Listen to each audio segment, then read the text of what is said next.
powerful jump. Real good jump. Now, all right, air drop. Oh, red light by Mr. Wade Lalone. Red light. You are allowed, you can do one red light per race.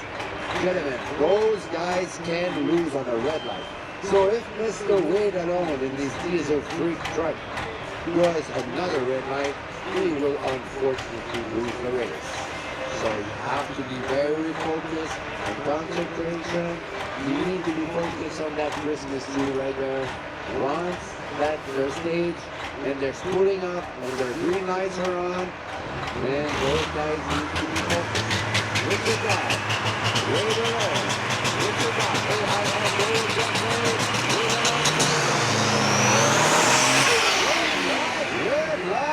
Red light by Mr. Richard Carr.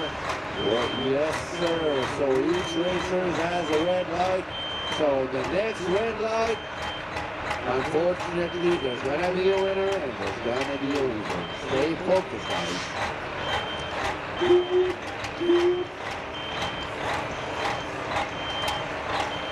I need to say something. Alright, yeah, Fred guy here. So my friends here in the control tower are having fun of my accent. And they're having fun of me, but you know what? That's all good. I don't care. I don't care. All ready to go. Next red light. Unfortunately, the guy who will do the red light will lose the race. Wait a little before you. Diesel Freak White. Kenworth in the Paragon lane. Mr. Richard Carr from Missouri. In the AIS Royal Trucking number 01. There we go.